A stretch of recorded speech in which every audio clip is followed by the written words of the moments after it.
जब अंग्रेज आते जाते थे लकड़े का प्लैंक डालते थे, बाद में हटाते थे ताकि क्रांतिकारी टावर जा ना पाए। अब इसे हम लोगों ने परमानेंटली फिक्स कर दिया। 7 में से 3 हिस्सा बच गया, 1 नंबर 7 नंबर पीछे छठा। इस तरफ का 4 बिल्डिंग टूट के उसमें दूसरा का दीवार ही दिख रहा है, 3 बिल्डिंग बिल्कुल है ही नहीं। वहाँ पे बड़ा हॉस्पिटल बन गया, सरकारी हॉस्पिटल है, सब कुछ वहाँ पर फ्री सर्विस है, दवा खाना ट्रीटमेंट सब फ्री सभी लोगों के लिए। क्रांतिकारियों का लिस्ट भी वहीं पे, वो देखने का 15 स्टेप चढ़ जाएंगे, पहुंच जाएंगे सेंट्रल टावर के 3rd फ्लोर। छोटा बड़ा स्टेप रहेगा तो चढ़ते वक्त उतरते वक्त ध्यान से चढ़ना ध्यान से उतरना, समुद्र का नजारा दिखाई देगा। जब आप लोग जाएंगे टॉप पे फोटोग्राफी करने के लिए, साइड में बैठ करके कोई भी फोटोग्राफी ना करे, वो डेंजर प्लेस है।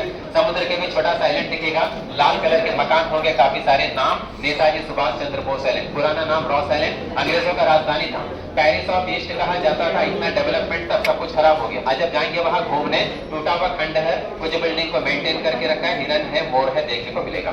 और इधर लेफ्ट साइड में यहाँ से जॉइंट आइलैंड है, जगह का नाम है लास्ट नॉर्थ बे, वहां लोग जाते हैं एक्टिविटीज के लिए, snorkelling, scuba diving, sea walking सब है। और वहाँ पे एक लाइट हाउस भी है, और उसी लाइट हाउस का और उस आइलैंड का फोटो जो है, पुराना जो 20 रुपए का नोट है लाल कलर का, उसके पीछे जो फोटो लगा है वो नॉर्थ बे का फोटो है, फोटोग्राफी करके लौटना है।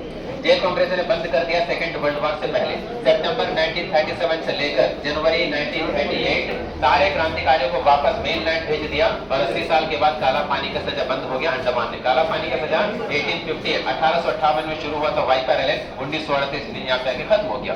उसके बाद सेकेंड वर्ल्ड वॉर शुरू हो गया 1939, और अंडमान में जापानी सैनिक आ गए 23 मार्च 1942। जापानी सैनिक अंडमान में आ गए, मैक्सिमम अंग्रेज अंडमान से वापस लौट गए। अंडमान भी हो गया फ्री, क्योंकि जापानियों के साथ थे Indian national army Subhash ji के फौज। लेकिन बाद में जापानियों का जो जुल्म है वो अंग्रेजों से ज्यादा हो गया।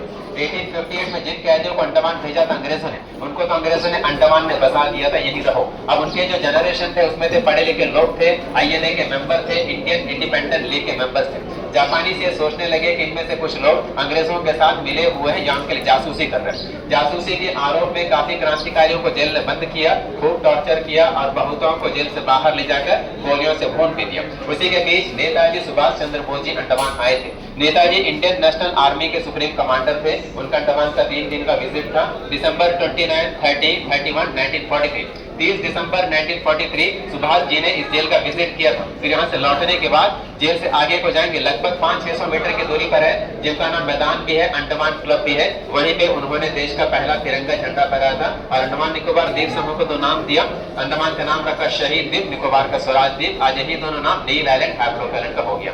1 जनवरी 1944 सुभाष जी अंडमान से वापस लौट गए। फिर सेकेंड वर्ल्ड वॉर के एंड 1945 अंग्रेजों का जो रॉयल एयरफोर्स है, जापानी के ऊपर बमबारी की, जापानी के सरेंडर हो गए, बिना शर्त वापस लौट गए। उसके बाद 1.5 साल अंग्रेज रहे, हिंदुस्तान आजाद हो गया 1947, अंडमान से अंग्रेज वापस लौट गए। और 1858 में जब अंडमान में कैदियों को भेजना शुरू किया था, यहाँ पे हर तरह के कैदी आते थे, और आने के बाद ये था जो अंडमान आ गया, सजा कंप्लीट हो या सजा में छूट मिले, उसके बावजूद उनको मेनलैंड वापस नहीं भेजते थे, अंडमान में बसाते थे। जमीन देंगे, खेती बाड़ी करो, यही रहो। आज अंडमान के जो लोकल्स है उन कैदियों का ही जनरेशन है। दिल्ली में जो क्रांतिकारी आए थे मैक्सिमम वापस लौट गए, कुछ क्रांतिकारी अंडमान में बस गए। ऐसे ही अंडमान का जो आबादी है 1858 से शुरू होता है, इसमें खत्म होता है। हम लोग चलेंगे सेकंड को आगे।